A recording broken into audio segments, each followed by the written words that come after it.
Hey guys, in this video, I share how planning a kid's birthday party is actually an exercise in business and marketing. Stay tuned.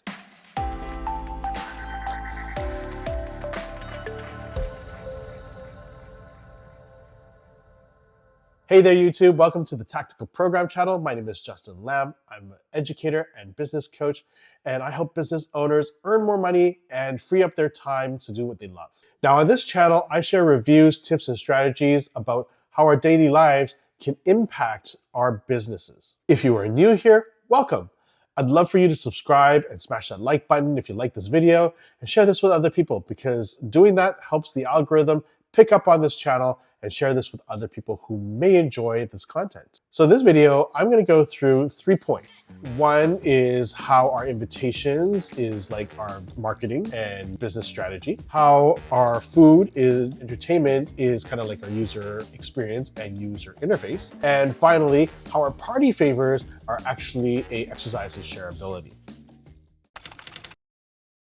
So let's get to the first part of our video, the invitation.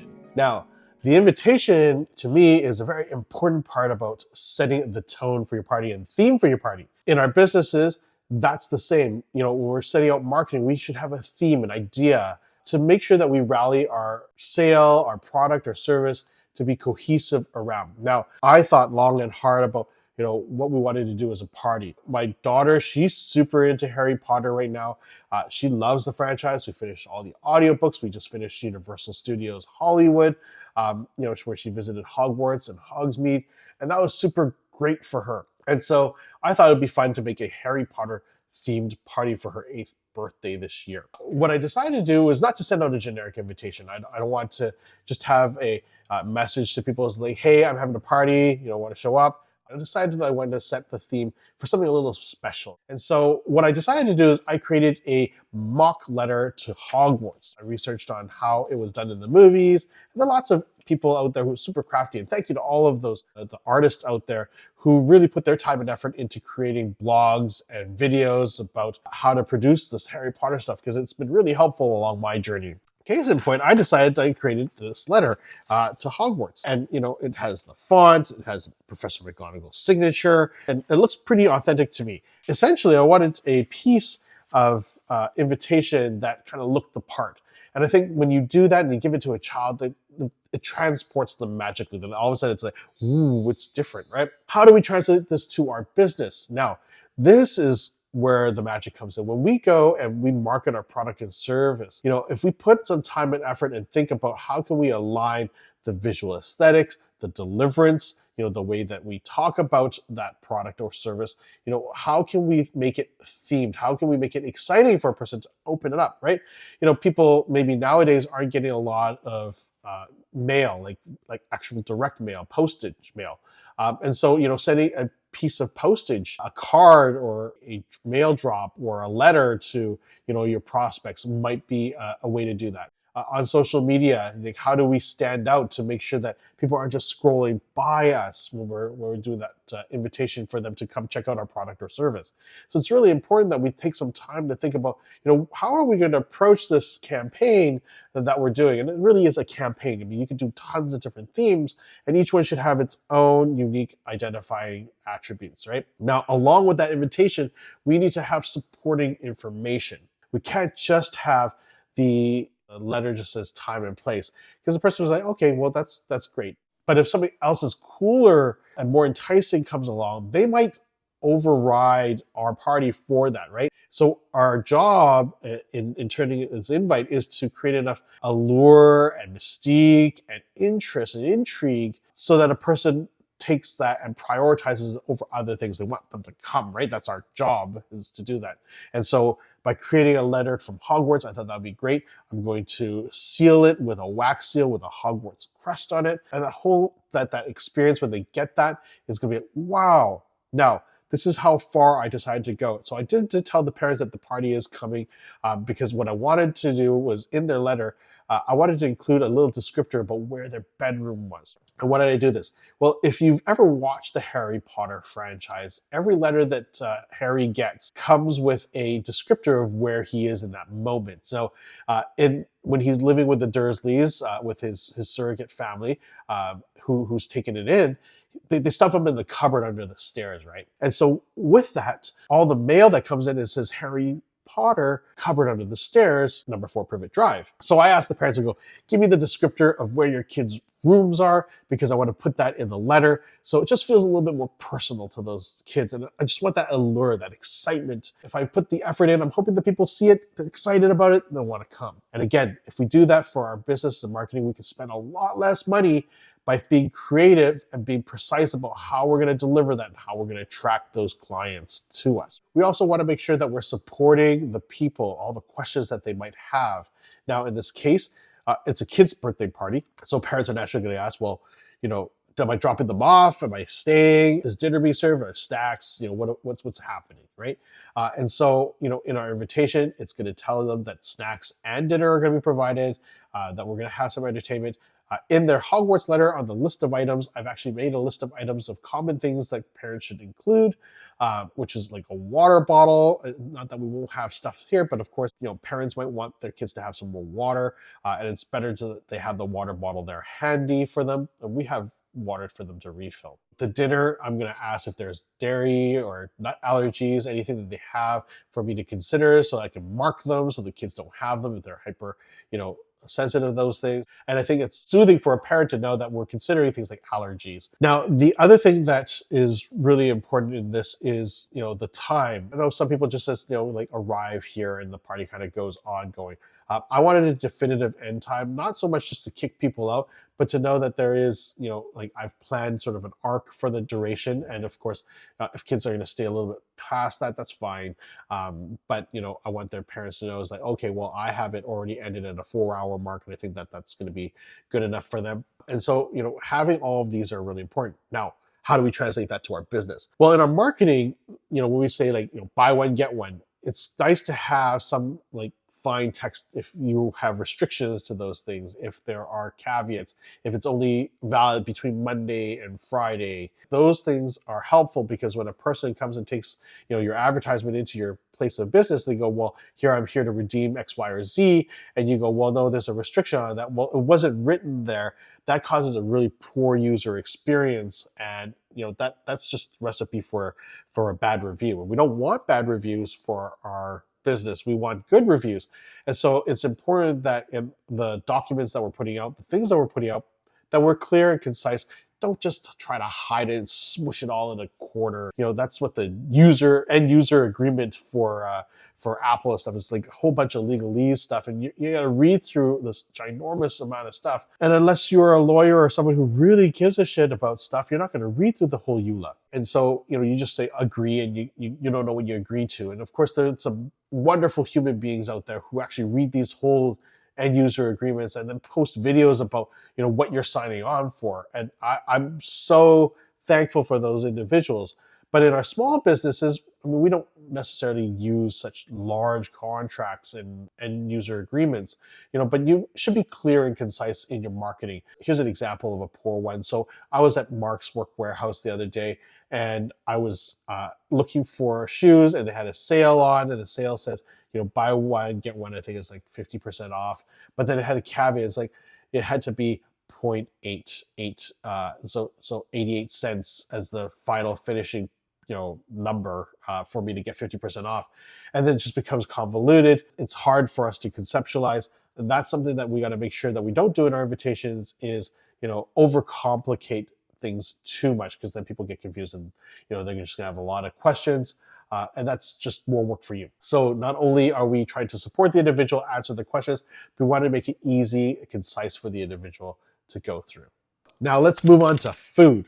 Food and entertainment is such an important part of any party. And I think of this as the user experience and user interface of our business. Now, if you think about it, when a person finally decides to have that transaction, so in this case, decides to come to the party, how we entertain them, how they're fed, and like what the type of experience they have is going to matter at the end. When their parents go, "Did you have fun at the party?" Or when they talk about the party at another event or at school later on another day. The same thing goes for our business. We want to have a really good user experience and a good user interface, a UI, UX.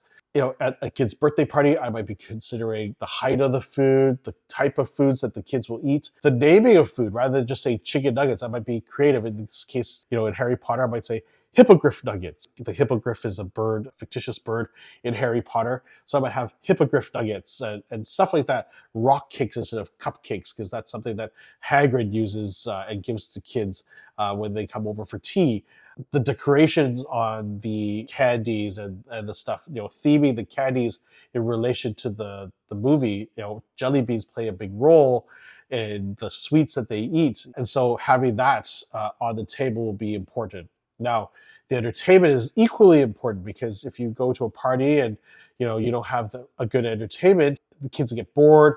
They're not going to want to partake, and they're not going to enjoy themselves. You're not going to have great reviews. I'm considering, do I play this Bean Boozled game from Jelly Belly, which is same color beans, but two different flavors, a good one and a really gross one. And so I've been tossing that back and forth. I go, well, I was at a party where somebody did play that, and like some kid threw up all over the floor. They yacked all over the floor. And I'm like, oh, I don't know if I want that in my household. But what can I do to play with that? So I might just get the same colored beans, all the good flavored beans, but then play the game that it's bamboozled. You could have a bad flavored bean, and they're going to pick all the great flavored beans. Maybe they'll be just, oh, it's so magical. I only got good beans. I'm such a good magician. At the end of the day, it's about having fun. It's about the experience. And so, even if I tweak it and they're not having the bad bean, that's totally cool. At least they're going to have a good time. They're going to have a little bit of sugar. They're going to have a little bit of fun. And same thing, I thought about taking those, the authentic, authorized Bernie Bot beans in the nice cool box. But again, I thought, well, they're going to go home, and if they don't like the flavors, they're like, the novelty is really more of an adult thing, I think. And kids, I don't think, really appreciate what that looks like, at least not at the age of 8. So I'm going to go and just say, you know what, you're going to get some boxes, and you guys can fill some Jelly Bellies with those. The Ferrero Rochers, they're the same size and shape as the Golden Stitch. And so what I'm going to do is I'm going to put some wings on the Ferrero Rochers to make sure that they look like the Golden Stitch. And of course, I bought some decorations that are related to Harry Potter to put it around the house to kind of tie it all together. In our business, it's the same. If you're coming to the place of business and the person is expecting, if you put out a very high quality, luxurious looking piece of advertising, that person is going to come into your business expecting that look and feel. Now, if you put out an ad that looks like a Gucci ad, and they walk into your place of business and it looks like Uniqlo, they're going to have a discrepancy. They're going to have a level of what they feel like is resentment, distrust, and a poor experience, because they're expecting what they're receiving another, right? So it's important that our theme, our designs, our aesthetics, our messaging is congruent. It's aligned to what we're going to deliver. And as much as we want to have beautiful, marketing products, it is also imperative that we look at that marketing and say, does that align to the product that they get? And when you have that alignment, people are going to have better expectations. You're going to curate your clients better for that experience. And so you're not going to have as much resistance when they come through, because they're going to feel like, oh, that's an alignment. That's what I expect. So it's really important that we do so. If I'm theming this as Harry Potter, I don't want them to come to the door, open the door, and be like, there's Elsa and Olaf and Mickey Mouse, and that's what I want them to be. This is the wizarding world. I can feel this. This is cool. The music is Harry Potter themed music. There's like little wizardy things that kind of tie into the movie. The entertainment is based around the movie. Activities are based around the franchise as much as possible. The food has some sort of tie into that. The user experience is super important, because when they have a great experience, they're going to get to the next part, right? And that's shareability. So the next part we're talking about is our party favors. And I call this the shareability factor of a business. How easily shareable are you? And restaurants are a great example of this, right? So restaurants, if they do a really great job, they're enticing influencers from Instagram, YouTube, and they're coming in, they're taking pictures of all the food, they're talking about the food, they're talking about their experience and getting people excited to want to come or not come to a restaurant, right?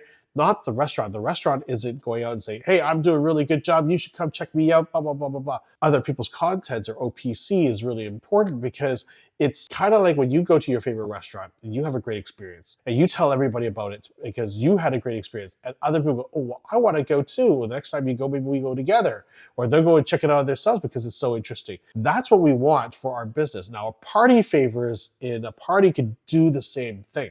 I know a lot of parties, like they just put some juice boxes and some candies out, you take them and go home. Weddings are also notorious for things that you would never want to really use in your household. They might not ever want to use the coasters with your wedding name and wedding date on it, and or they have enough salt shakers to run a restaurant.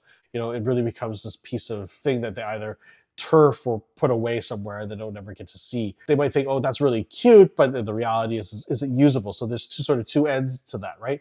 And so how shareable are you making your business? Now, a party favor can do that. The party favors that we decided to do for the Harry Potter themed party was we found these pens in the shape of magic wands and we ordered those in.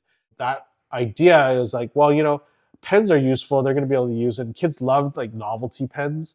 And so we thought, one that's shaped like a wand, they can play with it and they can open it up and of course they can write with it. So it's a usable item, right? So it's not just something that they're not going to use at all. With that, we're going to be able to give them some jelly beans. Again, that's related to the actual theme.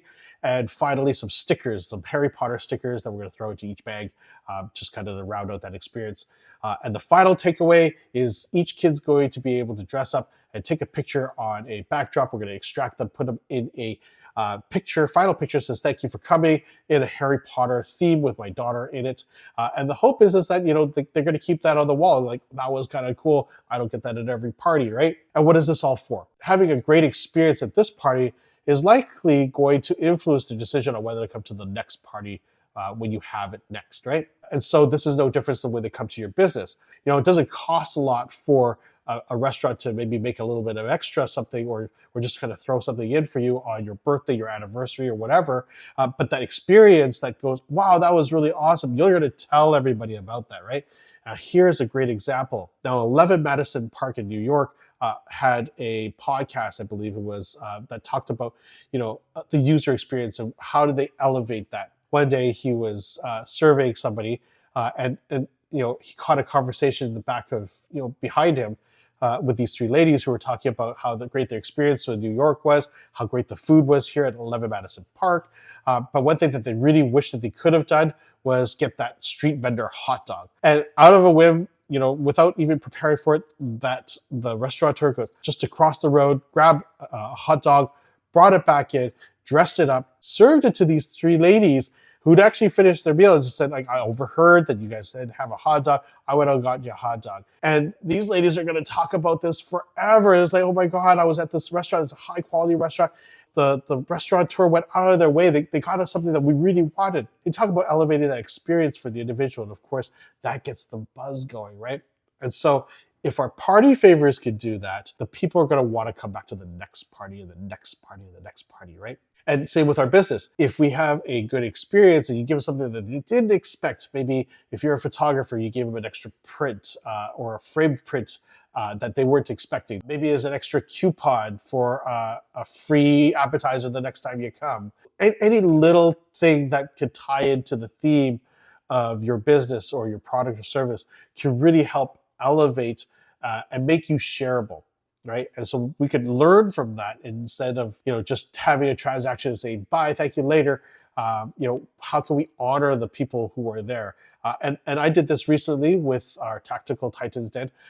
Some of my first, people who were joining the Titans Den, I gave them a journal and a handwritten card, said, thank you for joining. I really appreciate it. And that gesture will go a long way because they're going to pull this journal around everywhere that they're going. But two, they're going to talk to people about the experience that they had. And my hope is that it continues on and flourishes. And so don't discount your party favors, put a little bit of effort into them because that can set up the stage for the people to want to come to your next party. So that's it for this video. I hope you guys got a good chunk of information. I hope you understood how we can take something as simple as planning a kid's birthday party and make that an exercise into marketing and business.